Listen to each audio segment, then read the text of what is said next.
I was going to ask you, Neil, if you were aware of the Seiko crossover with JoJo's. Yeah, I saw that message you sent. Oh man! So Sierra showed me all of the watches that they made. They have one for pretty much each main character in part 5, and the Diavolo, which you've. Oh yeah, of course you know all of JoJo's. I don't have to tell you. Wait. It's a watch for Diavolo. It's not like They a have- hair product. Yeah. No, each one of the characters gets a watch. I'm sure that there will be other crossovers in the future, right? Because if I remember correctly, didn't we see that there was some sort of like Gucci crossover, or they used It's like Naruto and Coach. Oh yeah, okay. But they had a Diavolo watch that was pretty styling as well. I think the Abacchio watch was probably one of the best looking ones as far as also being muted enough in color and design that it didn't look like you had a big sparkly ass anime watch on your wrist. I guess it would be Doppio that would have the hair product, right? Doppio, yeah. As opposed, you know what I mean. This obviously yes, I know goes what you off mean, and I don't want to spoil anything. Right. But as soon as I saw that watch, I started thinking like Doppio needs a hair product that will make your inside bangs glisten and shine. Inside bangs? I mean, Yeah. this isn't much of a spoiler just to talk about his power. To kind of talk about it, he has a He has a foresight ability, and it like appears the way that they do it artistically is his bangs, like on the inside of his bangs there's like a little frame or a mirror into like the future outcomes. Like he's using divination with the inside of his bangs artistically, and so he can like see what's coming next through the back end of his bangs, like a heads up display. Or I guess, sorry, an HUD, a hairs up display. hairs down display. Yeah. It's pretty good. Yeah, he's got an nice. HDD. I'm looking at the topic list right now, and I think we're going to go long if we don't start immediately. Yeah, we're stacked for content, but there's also some stuff I can dial back on. There's a content list? Some of us do our homework before the recording cookie. There's homework? So welcome back to Fancy Ramen. This is episode 138. I'm Neil. Mm-hmm. I'm Cookie. And I'm Scott. What? I'm kind of not sick anymore. I've got cough drops in case I start going into a coughing fit. But other than that, I'm doing much better. And make sure if you do cough, you get that like good deep grit into the mic. There might be phlegm if I cough. Well, that's why we have the. That's why you have a foam cover. Phlegm. I don't, though, on this one. It doesn't matter, though. Anyways, what have you guys been up to this week? Got a new phone. Been playing Pokemon and trying to figure out if I'm gonna make the deep dive into a Souls-like game in the Which- form of Star Wars. Oh, okay. I find that claim dubious at best, but I haven't played the game yet. I'll say Souls-light in the same way that Sekiro is Souls-light. Except Sekiro actually looks challenging, but mechanistically clean. And when I watched the demo trailers for that game, it looked challenging, but not from the standpoint of being intentionally challenging as much as like clumsy. Or they just had whoever was doing the demo was very bad at the game that they developed. Which happens. Yeah. But yeah, been trying to make that decision. And in making that decision, got a new phone. I'm a note boy now. He's a Got the- note taker, but he still didn't know there was homework. Exactly. But yeah, I picked up the Galaxy Note 10 Plus and the Aurora, which is just nutty if you've never seen that shine in real life. It's a mirror, at least from what I can tell. On video, it is a mirror, but like it's got this weird rainbowy sheen to it at some angles that is just super balls-tastic. Is in it like real life. pearlescent then? Would you Yes. describe it that way? Yeah. Quite literally. Yeah, it is very pearlescent. That's pretty cool. I like that a lot. So I'm rocking that with the clear case. What? What have you been up to, Scott? I went and did a double feature at the movies last night. Went and saw Jojo Rabbit, which we talked about a little bit already. Good, funny movie. I enjoyed it quite a bit. Don't know if there's much to say about it that we didn't already, though. But the second film I saw was Parasite. Request. Yes. No I will spoilers? not spoil Okay. this. I refuse to spoil this film because this is the best film I've seen in 2019. I think it's pretty much hands down. I really enjoyed Jojo Rabbit. And then after finishing Parasite, I turned to Sierra and I was just like, what are the chances I see a movie that I like and then I watch it just get blown out of the fucking water by the next movie I watch?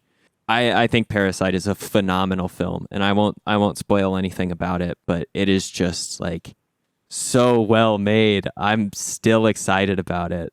It's also one of those films that because it is, I would say it's primarily like tense or a thriller in a lot of ways. It is just like gut wrenching at times with how intense the film gets, and so it's one that had me like squirming the whole time I was watching this. Like I couldn't sit still watching this movie because it was so impactful. Everything about it's great, and it's hard to talk about without any sort of spoiler. But the basic premise is that. Wait, can I say something before you give us the basic premise? Yeah, please go ahead. For the Fancy Ramen listeners who come to us for the anime, this is not Parasite the anime. Nor does it have anything to do with the Parasite the anime. Because I was very excited when I heard Parasite the anime. There's a Parasite movie? Hegs, yeah, I love that anime. And then I saw the trailer for this and I was like, this is not that.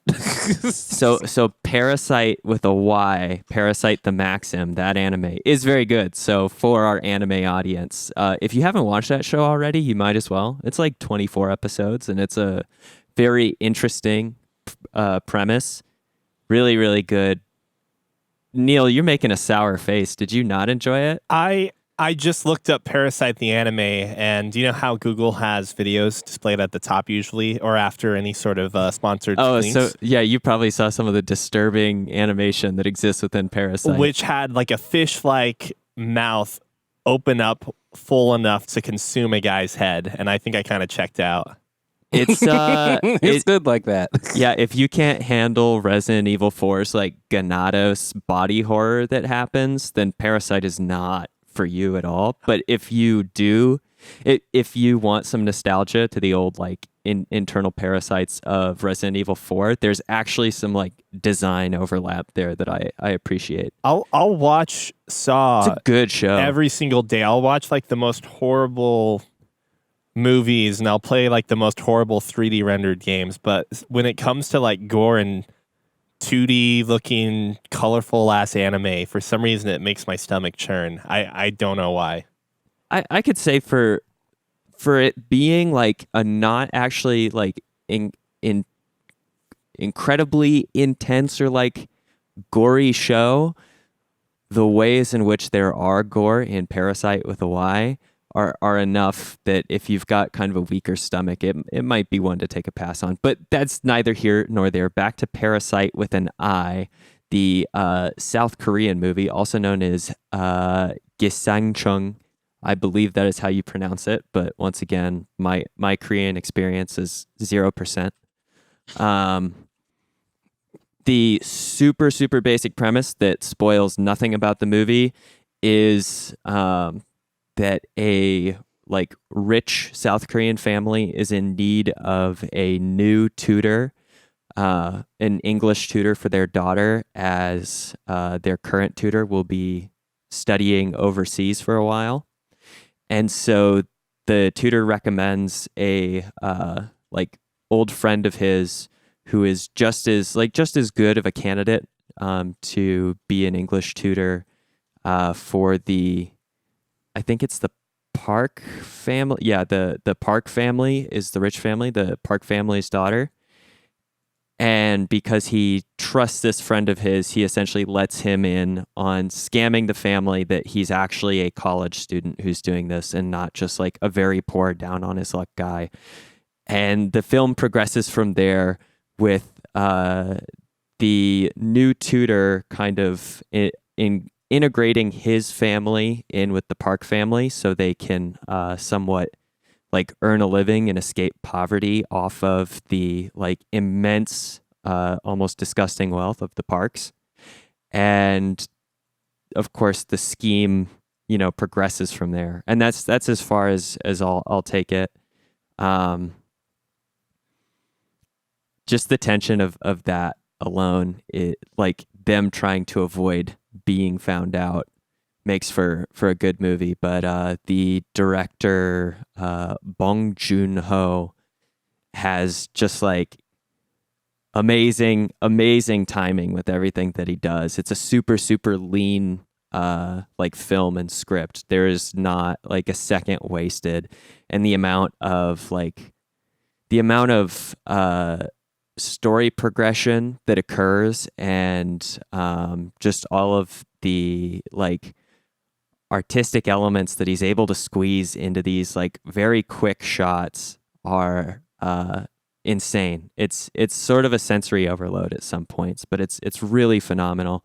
And the thing that I enjoy most about it is that when I talk about it being such a lean film, it's just like things that seem like they're just throwaway flourishes to presentation later come back maybe an hour or an hour and a half later in the film at times as another like Chekhov's smoking gun. And it's just like there are so many little like nods to the very beginning of the film and all of this setup by the end of it that makes it just feel like you don't have a chance to ever catch your footing. And there's all of these nods to things that like should have tipped you off or like suggested I don't know. I am trying to think of the best way to describe it. It's when you read a Sherlock Holmes novel, right? And then you read it again and you see all of the like hints and clues and information that was there the first time that just wash right by you until you have the greater context or you understand the story at the end. I think that the movie does a phenomenal job with that, but also its discussion of like class and wealth dynamics is very, very good and interesting as well. I just think it's a phenomenal movie for the times. So is this going to be the Korean version, Korean People's Get Out? It's not. Sorry, I hate to like ask that question, but I think it's just so hard. Let's go back to Scott has 0% knowledge of like Korean culture and whatnot. I enjoy bulgogi and kimchi, and I think I know like 3 words in Korean and maybe one phrase from an old coworker of mine. And besides that, like I have 0 knowledge or context or expertise, so I can't make a huge comparison. But I would say like the idea of like race relations and dynamics in the United States is, I think, near impossible to like translate to anywhere else in the world as I know it.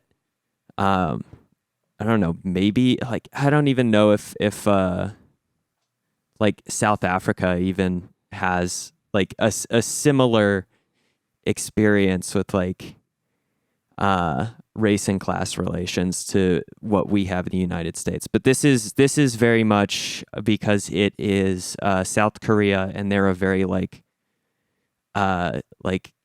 ethnically or racially homogenous culture. It's a much starker distinction just between like class and wealth and nothing really beyond that, which I think Get Out is tackling a more complex relationship. Okay, well, let me rephrase my question then. Okay. So Get Out there's kind of like the famous thing, anytime a non-black person meets a black person for a while after Get Out, they always had to mention Get Out because it was a thing.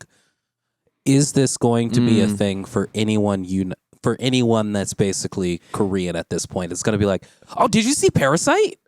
Oh, okay. I didn't understand that it was like if I had first met you and Get Out came out and I was like, oh, a black person, I can say, hey, did you really like Get Out? Because I did, because I'm an ally. Like, say that. That type of thing. I have no idea. Honestly, I have no clue. What I do know though is I've only seen 2 South Korean films, Parasite being number 2, Burning being number 1, and both of them have been just fantastic. And so I don't know if it's, I was telling Sierra, I don't know if it's a filtering effect that obviously only the best movies make it to United States in the first place, right? And so like I'm only able to see the best of what's being offered, but man, like both of them were just fantastic. And I'm still so excited about Parasite after seeing it. I'm wondering if I should look into more like Korean cinema. Yeah, I guess this director Bong Joon-ho has also worked on Snowpiercer, The Host, and Okja. Ooh, Okja. The Host. That's Yeah. something I've seen. I have not seen The Host. I've heard about Snowpiercer, but I haven't seen it, and I've had someone recommend Okja to me. So I think what I'll probably try and do is like delve into his back catalog a little bit. But I think this guy is just like, he's just like a killer director / screenwriter. Metacritic ranked Bong 13th on its list of 25 best film directors of the 21st century. So it could just be that this guy is like one of the top artists in his craft. But Parasite is a phenomenal film. I don't think anyone should pass on seeing it. It's very, very good. Nice. Mm-hmm. That's all I did. I mean, that's all I did for the weekend. That's fun to talk about. I'm still just loving Parasite, and Jojo Rabbit was also funny and heartwarming and upsetting all at once. I know, right? That one scene where he's just like, "Ooh, butterfly," and then it's like, "Oh no!" As soon as, yeah, I mean, I knew there's good foreshadowing in that movie for sure. I liked what Taika Waititi did with it as well. It's just sometimes I think the emotional beats are sometimes undercut a little bit by his propensity to interject humor at every single point. And so sometimes when I felt like there was a very where I was like, there's only one point in the movie where I was tearing up or like having an emotional response that then didn't have any humor associated with it. And so like I felt the full force of that moment, but there were other times where I would be like in the middle of feeling some more substantial emotion, and then there would be like a gag or kind of a one-off joke that occurred. And I don't know, it just kind of, it like brought the temperature down on that emotional response then. Like I felt less upset or uncomfortable, and I think that for the most part it was still a very good movie, but there were maybe a couple of times where the humor was great, but it just it maybe kept me from going somewhere that would have been effective in the storytelling of the movie. I could definitely see that. Mm-hmm. Did you enjoy Jojo's and his friends kind of? Him and Yorkie? Yeah, him and Yorkie. That's the best friendship I've seen on screen in a long time. His little friend stole the show. Yorkie, I don't think had a single line that was a dud. Like Yorkie is one of the funniest companions I've seen in a movie in a long time. Whether Most it's definitely. whether it's his paper suit just like being ripped to shreds progressively, or It's paper-like. yeah. I think it was cardboard. I was looking closer. It and- was yeah. It was very corrugated cardboard. For context, his buddy who does not get discharged from the Hitler Youth and instead gets enlisted into like the active military in the area, they don't have any clothes for him, so they put him in essentially a cardboard like Nazi uniform. And so as he's out at war, it's like getting shredded to bits, and so it keeps him from being identified by the Allies as a Nazi because it like just shreds off of his body right before the Allies overtake Take over. Germany. Yeah. But that's about it. Neil, what have you been up to with all this time off to recuperate and restore yourself back to 95%? I mean, aside from like sleeping and stuff, one of the transitioning into video games, one of the more therapeutic things I could do was travel around post-apocalyptic America with boxes on my back and boxes on my trike.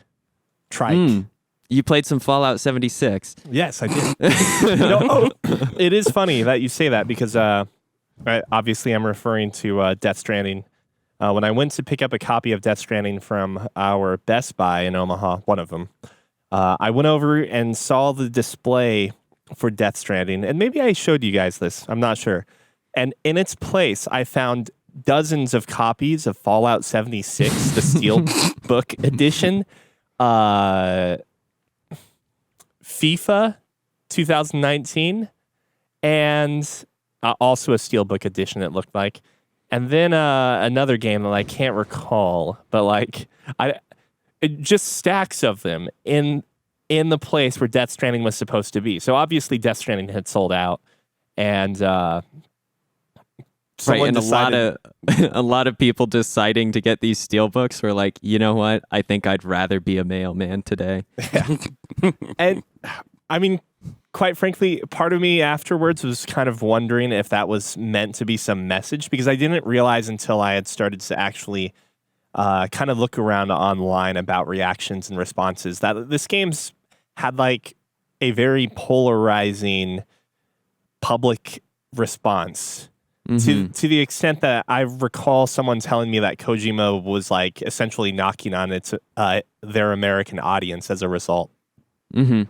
Basically saying that like Americans could not interpret art or something to that extent, unlike Europeans, or something ridiculous like that, which I by no means support that claim, mind you. I just watched a movie in which the Europeans were book burning, so we're at least dead even on artistic appreciation at times. I obviously don't think that this is necessarily the best format at which I can explain what Death Stranding is. And I'm sure that's been done dozens of times before, but I do want to express like regret that people feel so strongly about this game that they have to either try and herald it as the best game of all time or do the exact opposite and like call it the worst game of all time. Are you about to say it's pretty meh? No, I'd say it's like on my 5-point scale so far, I'm giving it 4. It's weird because I'm going to feel very hypocritical saying this, in that like I don't think that anyone should get upset about reviews, whether it's just your coworker or your best friend, or if it's a major magazine retailer or what. But I frankly get kind of annoyed when I keep hearing people talk about Death Stranding as a walking simulator, because I feel that it's less of a walking simulator than a lot of games out there. It's just that it doesn't have the mechanics that you identify as being things that qualify games not to be walking simulators. Like, I've played first-person shooters and third-person shooters that feel more like walking simulators than Death Stranding. But because Death Stranding's like elevator pitch, which is taking packages from one place to another, doesn't give you any sort of ammunition to otherwise dispel the belief that this game is a walking simulator. Like, that's kind of what it has earned itself a reputation for. But even if you wanted to agree that this game was a walking simulator, which I mean, I think does a disservice to walking simulators themselves, it's like there's so much more you can do in this quote unquote walking simulator that you can't in other games. Like, when I hear walking simulator, I think of games like The Disappearance of Ethan Carter, or What Remains of Ethan Fitch. Edith Yes, Finch, exactly. I think of Gone Home. I think of Firewatch. I think of Dear Esther. right, Ooh, Dear exactly. Esther, good one. And this game is way more gamey than that. From literally getting grades on your deliveries to, I mean, things that may obviously are not for everyone, but like load management and weighing the costs of carrying way too much and slowing yourself down while going through enemy territory and taking safer routes and more, essentially making the route tougher and harder on your cargo, like a safer approach overall. The game can be very exciting, but a lot of the times the game allows the player to determine how exciting it is. For like the gameplay elements, it really does kind of become a picture of like what Metal Gear Solid 5 and 3 kind of were to me, which is if you want to be crazy, you absolutely can. But like, I'll be honest, Metal Gear Solid 5 and 3 were not, shootout fests most of the time. It was a lot of just like watching enemies, watching them some more, mapping out their movements in my head, and then moving just at the right time so I don't encounter anyone. So I guess I just really wanted to say that like a lot of the hate that I've heard from people that haven't even played Death Stranding just reminds me of Metal Gear Solid 3 and 5. I can't say 4 because I didn't play it or I didn't watch it. I watched it technically, but I did not play it. There's even more watching enemies in that one. And to be quite frank, the big thing I heard about people complaining about there being so many cutscenes in Death Stranding shocked me because I had been like maybe 5 hours into the game at that point, and it has less cutscene time than not Death Stranding, than Metal Gear Solid 3, than Metal Gear Solid 2, honestly, leaning in that far into the game. So I don't know if I'm just going to get into this giant cutscene. I'm now 20 hours in, like within the next 10 hours or something. But as of right now, this game has felt very liberated of obligatory storytelling. So I have a little bit of context from like some reviews and whatnot that I've been looking at, and the impression that I've gotten is that there is a lot of, and this may actually help prove the validity of what I've experienced if you can chime in on it. But was there a lot of expository information at the beginning of the game, Neil? There is, but it's very voluntary. So this is actually one of my huge complaints about the game. Metal Gear Solid 5 had tapes in which like a lot of the information that you can get, a lot of the backstory and so forth, a lot of the things that made the story actually serviceable in 5 was done through optional. these recordings. Unfortunately, a lot of that has been put aside into records that as you uncover and as you expand essentially you're expanding the internet, basically. You are CenturyLink expanding your fiber network. That's actually the more important thing as opposed to like the box delivery. You can honestly not deliver anything for the most part. Have you tried that? Or like you have have you ever treated a mission like the football where you just have one briefcase like strapped to your arm? Oh yeah, and you for just sure. gun it on a bike? For sure. And it honestly is like it makes things go way faster. You still have to deal with some threats, but like if you have much less cargo, you can be much more destructive in your pathing, you could say. But so this game, instead of having audio logs, they have literally just text dumps. So what I told myself going into it was that like I will probably read these at some point when I have the time, and maybe I'm multitasking or doing something else and I'll read these, or maybe I'll, instead of like reading up about internet drama or esports drama, I'll read these logs. But what that ultimately equated to was me not investing any time into it. And that might actually be what has allowed me to really not be bothered by it. And I don't think it does anything negative to my experience so far with the game either. The actual thing is, it's been more, someone mentions something that I have no idea what they're talking about. And so And then you look afterwards, I look at it and I'm like, okay, that's what they meant. And it has done me perfectly fine. If I don't care about a particular topic, like how timefall farms actually work or some bullshit like that, I'm just not going to invest my time into it. And I think that yields, at least for me personally, as someone that really does generally like to dive into the lore, it's done me perfectly well with my experience with the game, the pacing of the game, and I guess just like my experience overall. And that's also to note too that like I think a lot of problems people have come from this completionist mentality too. Like they always have to maximize their time within their time or their work in a particular map or setting. And it's kind of unfairly been taught to us by other games that if you don't finish everything in one section before you move on, you've lost the ability to complete that previous map. It's sort of like the mentality of just platformers in general, where once you get done with 1-1 in Sonic, you can't go back to 1-1. So you might as well do everything you can in 1-1 before you move to 1-2. But that's not really the case in most modern games, and certainly not the case in Death Stranding. So typically when you get through an area and you connect to a hub for the first time, you absolutely can just move forward and ignore that hub for, as long as you want.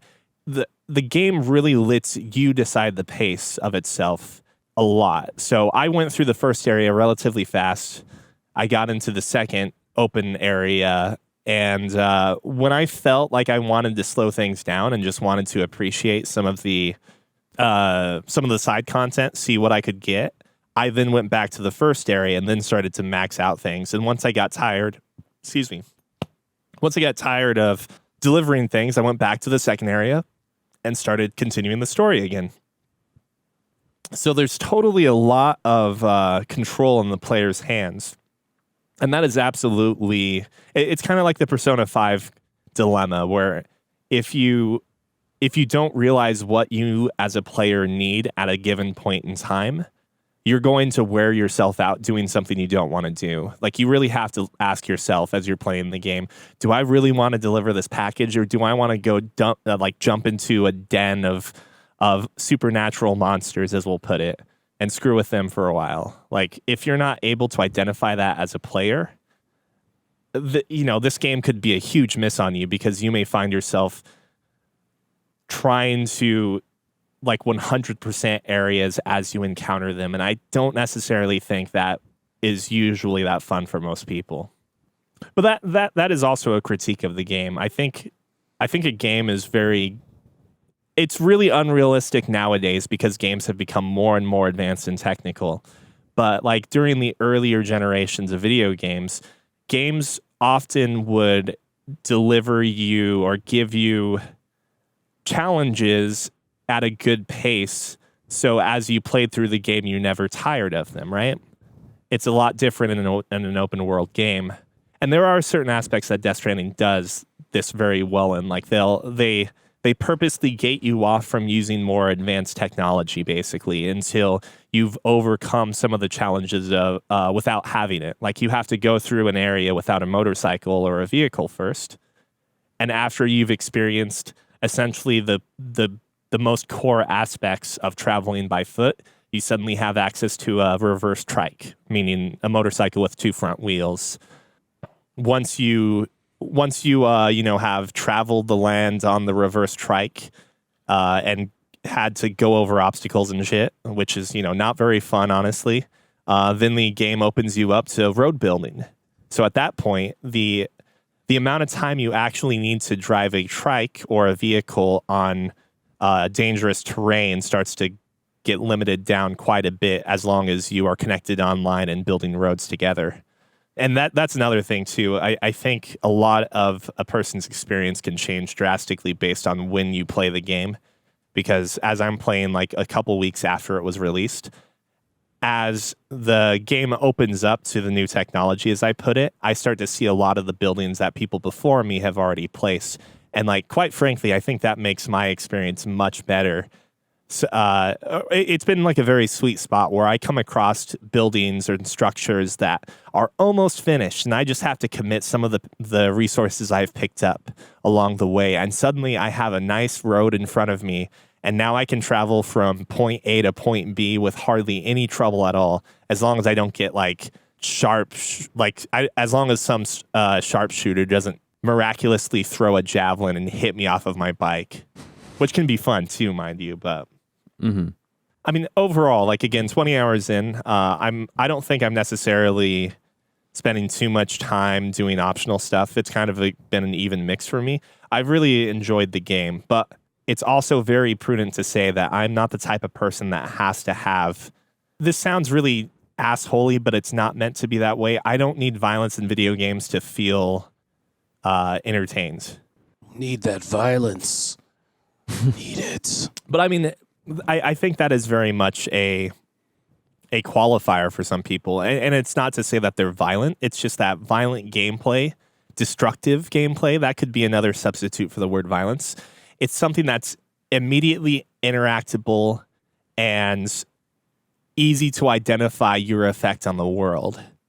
It's something quantifiable. It kind of substitutes score, if you want to think of it from like a very primitive Mario experience, right? Violence, guns, killing people in video games doesn't necessarily like mean that you want to kill people or anything, but it can be a very fun mechanic, right? Mm-hmm. And as someone that doesn't necessarily need like that sort of instant gratification from a video game, like I apparently now play a lot of visual novels. Which you are the resident expert. Which, I mean, at this point, that's like the exact opposite of like a first-person shooter or an action game or a hack and slash or a beat 'em up or anything like that. And two of these topics of which I'll be talking about next, because in the exact opposite of like what seems to be like a very potentially rich storytelling narrative within Death Stranding, or it might not be. I'm honestly not sure where it's going to go. I've been playing River City Girls, which is you could kind of say a spin-off or a sequel to the River City Ransom series. This one was made by, if I'm not mistaken, Way Forward. But River City Girls is basically a twist to the original River City Ransom, which is about two Japanese delinquents going after their girlfriend or girlfriends. I don't remember if one or two got kidnapped, and you have to beat up a bunch of people trying to find your girlfriend, basically. In this game, you are playing as the girlfriends, and your boyfriends got kidnapped, so you have to beat up people to get to your boyfriends, basically. It's actually so far been really, really fun. The writing at times is kind of garbage, but in a good way. The character designs of the animation is freaking great. I really only have like 2 or 3 complaints so far. Mm-hmm. The first one being that for a beat 'em up, it seems pretty unforgiving when it comes to your depth perception, if you will. I'm not the biggest fan of beat 'em ups, but I have played my fair share, especially on like the Sega platform. Streets of Rage is like one of my pinnacles of like best beat 'em ups of all time. When you compare it to something like that, it seems like when you're using weapons, you really do have to be on the exact, not necessarily pixel, but few pixels. 3 pixels, yeah. Yeah, to so much more forgiving. Hit an enemy with your bat or a series of weapons. You really have to be in that exact depth as the enemy. But the enemy actually has a wider depth than you at times. And that kind of feels not great. I mean, that's the one thing that keeps me from enjoying beat 'em ups is getting that right. Yeah, it definitely feels off at times. And it's strange because I think that was a conscious decision because like the bat is a perfect example of this. The bat is relatively fast, not the fastest weapon, but it's probably as fast as your regular punches. Mm-hmm. But as soon as you pick up a bat, your depth range, as I'll call it, just lowers dramatically. And it doesn't make sense from like a logical standpoint of my fist and a swing from a bat is generally going to be much wider than even a haymaker. Mm-hmm. But I mean, that's easily solved just by not using weapons or not using weapons that you know suck. My second complaint is that I think a lot of the voice acting outside of the main characters is not well selected. They have Jacksepticeye voicing a reoccurring character. Jacksepticeye is like a YouTube personality, and I don't mean to attack him or anything. as a personality or a content creator. He's cool. He's fine. I've come across so many times where you run into a character and the voice just feels completely out of place for them. And this isn't a matter of localization either. I think this is an American or, like an English designed and developed game. So these are the voices they intended purely for these characters as they were created or after they got people into cast. There are so many times where I come across characters that just I don't get the voice actor. Like the voice actor doesn't really do a great job for it. It is possibly also a low budget game when it comes to voice acting because that's really the only thing that jumps out at me as a flaw. Because outside of that, the character designs in terms of visuals, movesets, and so forth are all freaking great. There's a lot of personality between the two main characters. One being a black short-haired girl who's got more spunk and bite to her. Then the other one's more of like your fluffy orange-haired ponytailed girl who's kind of more of like an airhead, and like their movesets perfectly complement their personalities. Like the tempered girl has a nut shot, whereas the pony-haired girl has a dab. And what's a dab attack? So in this exact gotta know instance, Yeah. the girl with the short hair that has the short temper, if you want to think of it that way, has a haymaker. They sound like granted I've never watched Powerpuff Girls, which is my own problem, but they sound like Bubbles Buttercup. Yeah, sort of. Like that's the personality I get out of it. And just like the Powerpuff Girls, they both still kick ass though. So that's the big thing to take away. Like it's just there's so much charm between these characters. So I wish I remember the names, but it's that inconsequential. You see them at the top of your screen, but that's about it.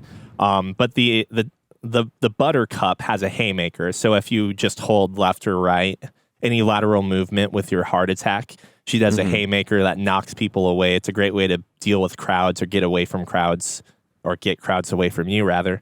But when you're playing as the other girl, her over heart attack, left or right heart attack, is a dab in which she just has a very violent but cool looking dab motion in which she travels forward maybe like a yard or two, and like there's some particle effects in the dab. So it's sort of like a haymaker type attack which will knock enemies against the screen essentially, or like about 2/3 of a screen length.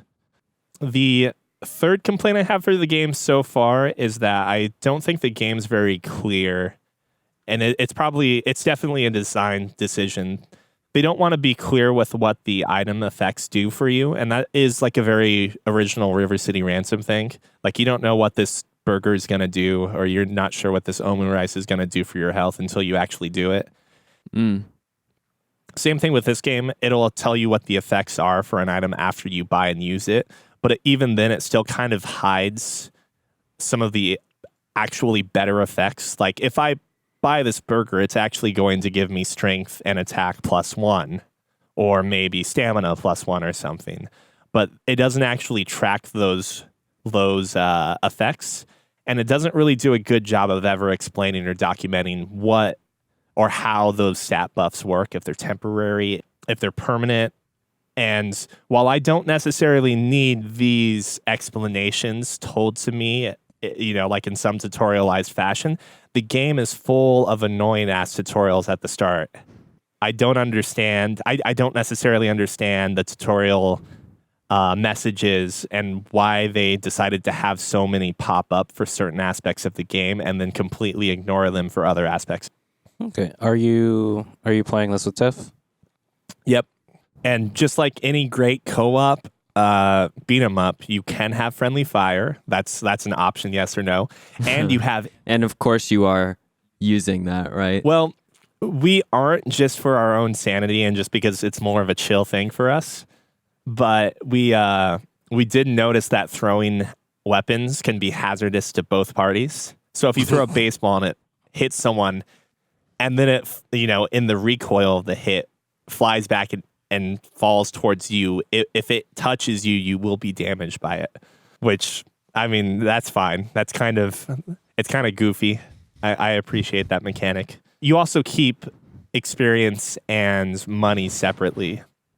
So at times you gotta can have a level 20 player and a level 14 if they're just not getting in the mix enough. It does make me aware at times that like I apparently do not pay attention to money at all, because I'll be like a level up, but I have half the amount of money that she does. Yeah, and overall, like I would say it's actually a really fun game so far. Again, like my criticisms of it so far are not that critical, and they're definitely me nitpicking what I think to otherwise be like a 4 out of 5 game.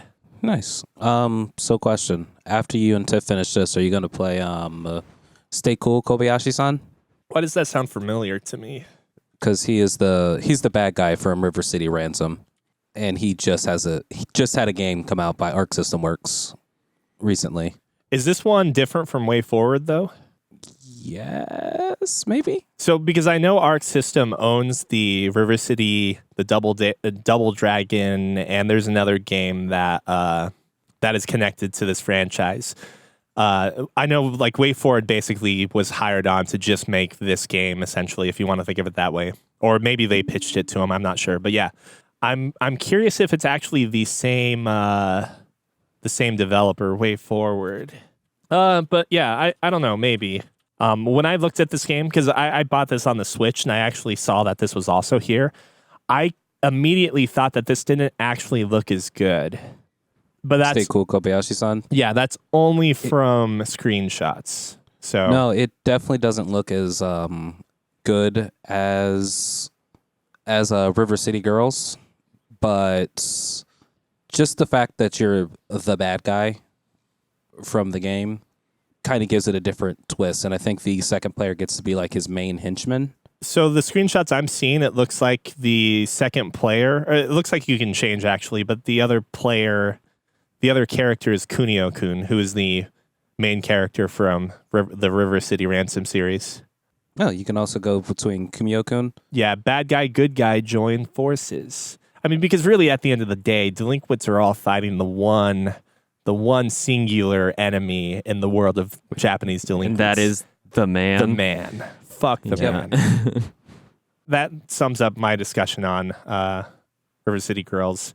And just real quickly, in the complete opposite direction, I started Ever 17, the Out of Infinity, which is the PC version of Ever 17, which is one of the 3 games outside of Pepsi Man that Uchikoshi Kotaro worked on before 999, Virtue's Last Reward, and Zero Time Dilemma. Haven't gotten too far into it, maybe 2 hours in or so. It's interesting because at first I thought this was going to be a very typical like romance visual novel, but already this is his second game, if you want to think of it that way, the second game he wrote. Already by this point, it's outside of the typical, romance visual novel genre, because the gimmick or the dilemma starts pretty early on. You're basically playing as characters that have gone into this underwater theme park. This has got to be set sometime in the distant future.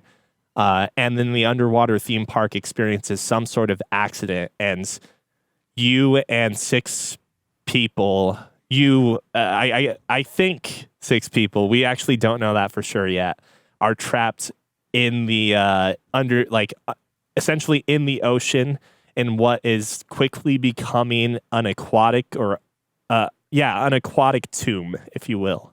So it's just the BioShock's beginning. Yeah, basically. except there's concession stands and shit like that, I guess. Nice. It definitely feels like an old, early 90s or late 80s game. I don't recall when it came out originally, because like the game only plays in 800 by 600 windows, or you can, full screen it, which then gets stretched because our monitors are all 16 by 9 or wider now. I definitely feel that I'm already entering the game with hyper alert. What's the word I'm looking for? Like skepticism not skepticism for the story, but rather like anything that comes to pass, I'm like, oh, I bet that's part of the big twist. I bet this leads to something. But that's thanks to, playing all of his other games where there's always a giant twist that just completely shocks you. But yeah, so far so good. We'll see how that goes. What have you guys been playing? Getting a little bit further in Pokemon Shields. That's about it, honestly. And then just all the Call of Duty. There was another big patch. There's been a very large patch pretty much each week. So the game is staying balanced, competitive, and great. Did you really get too far into all of the Pokemon criticism pre-release? I did not get into any of the criticism. All I can tell you is the week before Pokemon came out, I was quoted saying on the podcast that the closer Pokemon gets, the less excited I am for it. And I just don't know what I'll do when it comes out or something along those lines. And I actually, the morning I bought Pokemon, I actually was like, oh yeah, Game Freak just came out with a new game. Let me go ahead and download and play that. And I downloaded Pokemon, and as soon as it booted up, I was like, this isn't Little Town Hero. Fuck. Well, guess I'm playing this now. So it's kind of a mistake buy. Do you think that are you enjoying it to a great degree, or what? Like, what's your current feeling on it? It's nice since I've been so out of the loop of the Pokemon series for the past like 3 generations. So it's kind of like seeing like all these new Pokemon for the first time type of thing. And the fact that it's already completely going off the rails of the usual-ish story, which is normally you're new in town, you get to meet the professor. Professor gives you a Pokemon after you save him. You learn how to catch Pokemon. You're going to be the very best. Your single parent mom kicks you out of the house so she can get her funk on. Pretty much. This one is you're not new in town, but you're new enough in town that you haven't met your best friend's older brother, who is the undefeated champion of the world of Pokemon. And he actually comes back into town, gives both you and your best friend Pokemon, and then you're off to meet the professor and get your Pokedex and become the best that ever was. No Team Rocket, Team Magma type thing. I did meet Team Yell. They are just a very big fans of one of the competitors in the championship league. They're a bunch of soccer hooligans. Yes, footy. Yes, they are basically, they do look exactly like footy hooligans. But so Team Yell, they basically, it sounds like the story is instead of, 12 or 8 gems? Just being available to everyone to battle whenever they want willy-nilly. Everything kind of just goes into like a season. So you're a challenger of this season's Pokemon Worlds, and Team Yell just happens to be a fan of one of the other contestants, and there's like 8 or 9 of you guys. And it's just to see who becomes the very best. Whatever Pokemon you pick, your best friend or rival picks the weaker version, and then the grand champion gets the stronger version, the stronger thing. So if you get the water Pokemon, if you get the grass Pokemon, your rival gets the water Pokemon, and the champion gets the fire Pokemon. Because he needs a 1-up, right? Mm-hmm. What a dick. Exactly. It's great, though, that your rival, your friend or whatever in these games always seems to get the one that you get to dunk on. Yeah, so you just get to dunk on him the entire time. But it's good. I ended up picking Grookey because I like the way his final evolution looked. He has a big drum. Oh, yeah, I haven't looked into any of their evolutions yet. Swabble definitely turns out looking the coolest, in my opinion. He looks like a fucking secret agent. And RC. They just get real skinny and sophisticated. You just imagine that they've got a freaking cigarette with a fucking cigarette holder just in their back pocket somewhere. Jewel case or some shit. The rabbit just, he looks like he's a rabbit. And the monkey just gets real big. It's cool. Mm. They don't go into the fire type does not become a firefighting. They do stay in their respective elements, so it's just a fire or water or grass Pokemon at the end of the day. So I'm enjoying it. I'm just taking it at my own pace. One of my friends has already beaten it, is now completing her Pokedex. So as soon as I beat it, I may just start stealing Pokemon from her. Mm-hmm. But yeah, I'm enjoying it. It's a Pokemon game. What was the controversy leading up to it? I think there were complaints that it didn't look good enough. Yeah, Which is animate normal for almost any Nintendo game, isn't it? Well, is that okay? That could be true, but generally speaking, after release, the critics tend to shut the fuck up, right?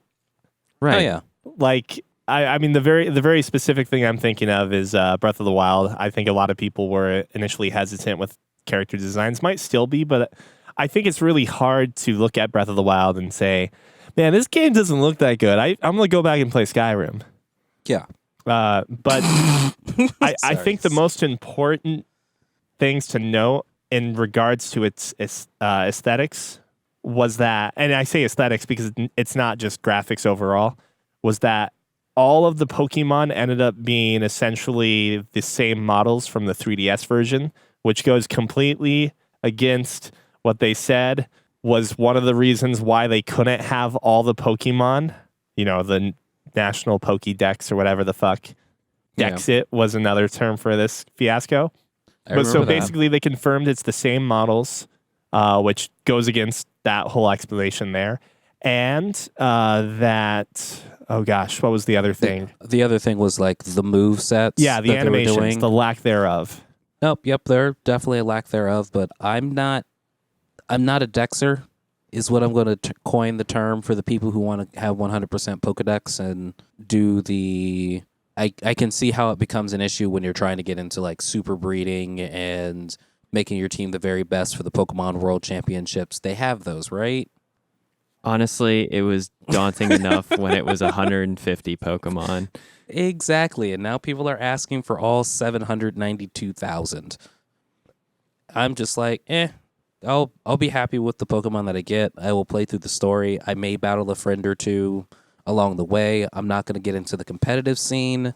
Even so, I'm not going to complain when the competitive scene has to change, because you guys were happy when every game of Smash Bros. Didn't have them all. And then you were super happy when Smash Bros. Got all the characters. So now we're just waiting for Pokemon Ultimate Edition to come out. True. Or any other competitive game. Whenever the next one comes out, you obviously have to retool and rekit. Except for in the past with Pokemon, it's been, oh, the new competitive game came out. Cool, I'm going to tweak my team just a little bit by breeding this Charmander instead of with the Ditto. It's instead of breeding the Charmander with the Flareon, I'm going to breed it with this Snubble or something. And it's going to give me that one move and that little bit of extra IV. It's no, you just got to start from scratch. Good sir. Grind it out. When in doubt, grind it out. Do you... That was my rant. Scott, did you plan on getting this game before all the bad press? Pokemon? No, probably not.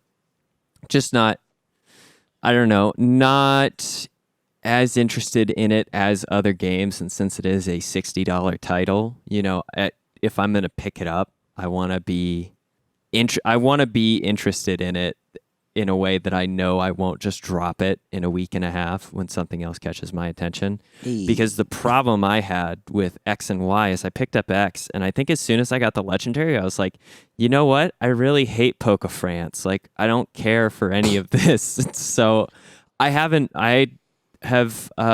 I stopped playing the game at that point in time, and I haven't touched it since. And that's 2.5, 3 years ago, I think. I'm proud of you. There are good Pokemon games out there that are modern or somewhat recent too. I really, really actually enjoyed Pokemon White 2, I think. Yeah, I think I played Pokemon White 2. Yeah, sorry, man. I played Pokemon Black and then I played Pokemon White 2. Not exactly the best one to the other transition, but that game was very fun. But I actually remember Pokemon Black. I didn't enjoy that that much either. What So was it? there The are- hip hop music? No, shut up. Look, man. Hey, I loved Get Out. I'm an ally. No, I think for Pokemon there are versions. Is version right? There are generations that are just hit or miss for me. One was great. I didn't get to play 2 when I was a kid, but later I played Heart Gold, and honestly, one of my favorite Pokemons I've ever played. I probably hold that up at the top as like, this is my favorite Pokemon game that I played. And then 3 was good. I never played 4, but the exposure I did get to it, I was like, I don't feel bad about missing this one. 5 was fine. The 5.2, or I guess the 5.5, the black and white 2. I thought those games were phenomenal. And then X and Y felt like duds again. So it's really hit or miss. I took was X and Y please. the Alola region? Oh, I didn't even touch the Alola region stuff. No, Those X and were- Y was before that. Those were the Hawaiian Pokemon were pretty cool. I did buy that game. Mistake. I will tell you, I love the fact that this game does have the they did bring that let's go aspect of the Pokemon are actually worming around the world. Yeah. So And most of the randomized encounters are gone. I'm kind of sold on that. I never enjoyed that much about the game because I'm still traumatized by like the early childhood of just fighting 40 Zubat in a row through Mount Moon. Or But I don't want to be confused anymore. Zubat uses supersonic. I had 5 minutes to play my sister's copy of. I don't actually know if she got Sword or Shield. It was already the cartridge was already inserted and her Switch was out. So I played like one Pokemon battle, and I thought I hadn't seen any of the overworld or anything, but at least the combat looked really good, and it was smooth and simple and incredibly familiar to everything I had done before. So I could be convinced to pick it up later, but at least for now, you may have actually enticed me to doing some more co-op play with Sierra and picking up Luigi's Mansion or something. That'd be a better thing. Like Yeah. I said, I literally bought this game by mistake because I saw Game Freak and thought I wanted to try Little Town Heroes, which was going to be really cheap. I just hit the buy button and didn't even think about it. Oh man, I wish I had that kind of money. I don't have that kind of money. But there's no return policy for digital. Scott, what have you been playing? Not this week, but last week while we were out on sick break and whatnot, I put probably double the amount of time into the Breach that I had when I originally picked up the game. I think it was last year in 2018, which is, as a quick reminder, a sort of turn-based tile strategy game where you have mechs fight against these like giant bug monsters in sort of a kaiju style battle. And what makes it unique from a lot of other games is in the turn base, you actually know what your opponents are going to do on their next move. So you're always thrown into the battle somewhat like under-equipped, but with having the like prescient knowledge of what the next round is going to be and trying to interfere with that outcome. When I had originally played the game, I'd put in like maybe 10, 12 hours before I, gave my kind of like feelings and review on it. Now that I've put about another 10 to 12 in, I've unlocked all of the different mech squads, and the variety in the game is like staggering. Just between, I'm trying to think actually how many mech squads there are. There's 8 total plus a 9th secret squad. When I had played last time, I think I had unlocked 4 or 5 of the 8. And so a lot of them were offense based, but how they interacted offensively was different for each one. There was one that was kind of just pure damage. You had like a mortar and a tank and a giant robot that could punch. There was another one where you could like throw a rock that would also block things or pull enemies or objects with a grappling hook and then chain lightning through these like setups where you'd have adjacent units next to one another. But as I got into the higher cost mechs, which you buy with achievements, the amount of like technical manipulation of enemies and map elements becomes more and more the focus of the game, and less about actually like damaging and or killing the bad guys in combat. I picked up a team that, like, for instance, they just stop the enemies from executing an attack by dropping like smoke bombs and clouds. And that's pretty much the whole like strategy for the group, is not to just defeat the enemies as much as to just like get them into these like cloud areas where both the enemies and your mechs can't do any sort of like offensive, or they can't take any sort of actions whatsoever. And so you're like carpeting the battlefield at strategic locations with interfering smoke. And there's like a passive achievement where you have a unit that electrifies the smoke, so they take damage on every turn as a damage over time effect instead. And so it becomes way more about like strategic placement, where you're dropping smoke to stop one action, but to not like back yourself into a corner on the next like 3 or 4 turns of an encounter or a mission. It's really interesting. There's another one called the Frozen Titans that you actually are like freezing enemies and shifting their position, because one of the units you have fires a really strong projectile, but both in the direction it's pointing and the direction opposite of that. So you might want to freeze one thing so you can fire forward at it. You might want to freeze one thing so you can fire forward away from it, but also so that other projectile doesn't cause collateral damage. So like freeze a town in ice and then fire at the enemy opposite of it. So then your like backward shot breaks the ice that you just froze the town with, as opposed to destroys the power grid behind it.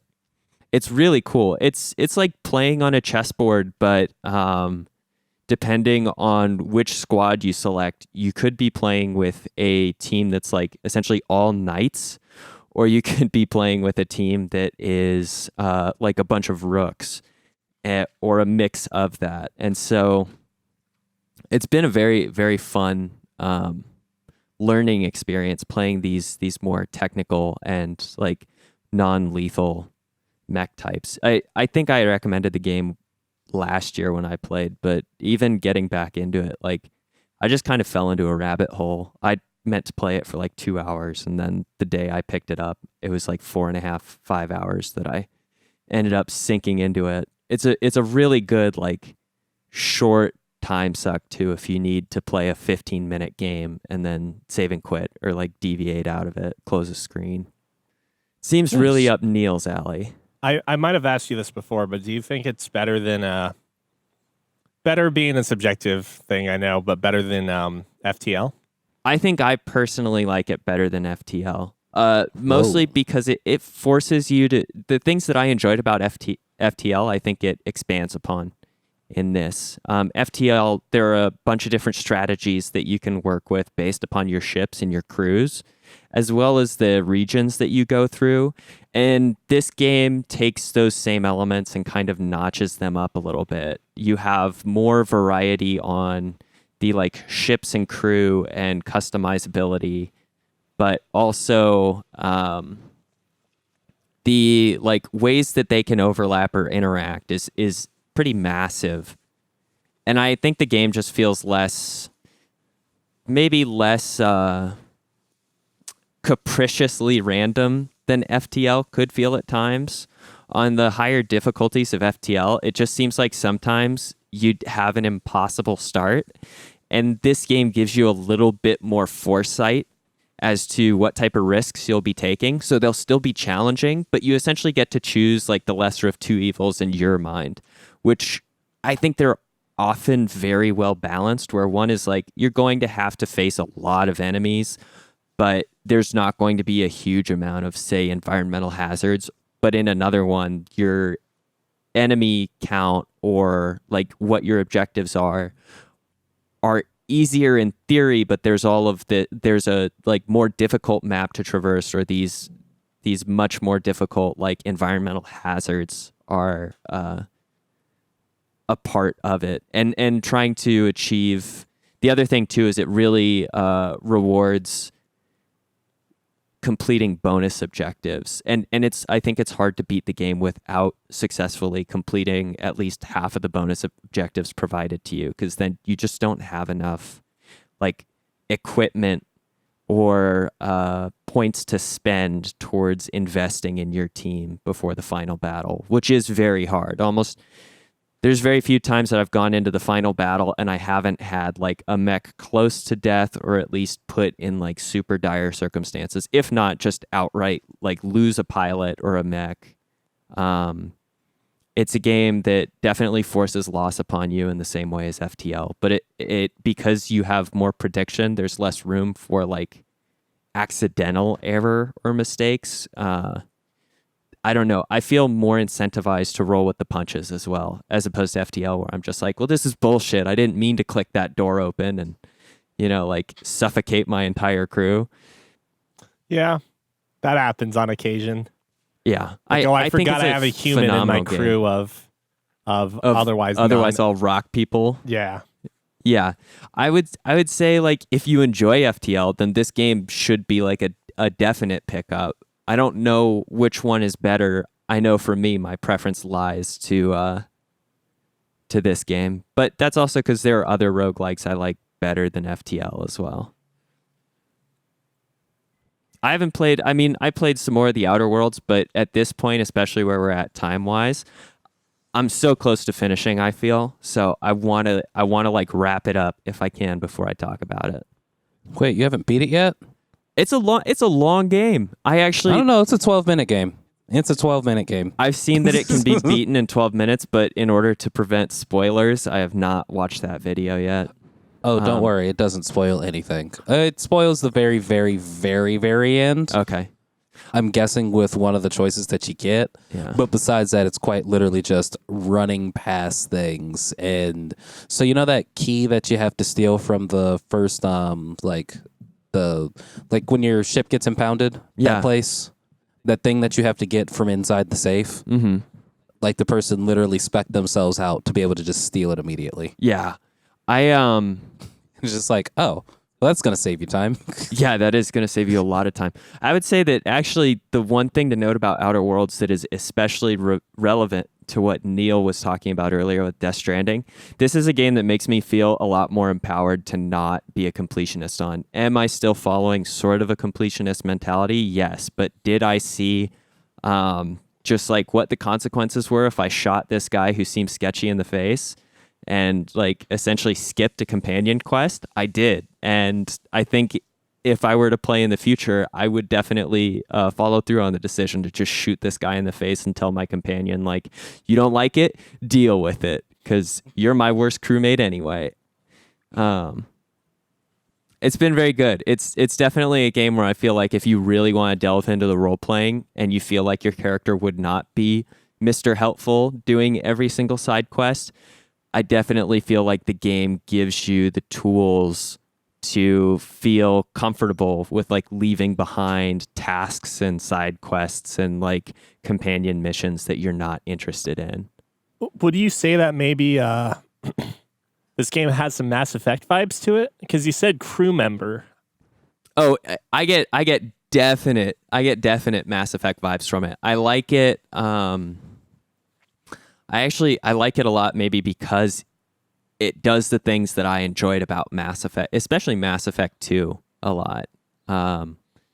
Although I don't think I need to finish crew member side quests to get them to be loyal enough that they don't die during my final mission against the Reapers. Yeah. I do feel compelled for like most of my companions. It's like, I want to fill out this side quest for you because it seems like you'd get some character growth. And I feel compelled, like I feel as a character and as a person, like I want to help you attain that level of growth.